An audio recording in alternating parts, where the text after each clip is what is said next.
Un grup d'artistes del barcelonès dels col·lectius Satsais i la Fundició junten les seves exposicions per fer la mostra Vivimos en Bellvitge, Catalunya termina aquí, aquí empieza Murcia.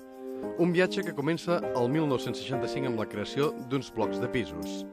El projecte posa èmfasi en la construcció d'un barri fet a partir de la iniciativa social i el paper de la dona en les lluites veïnals.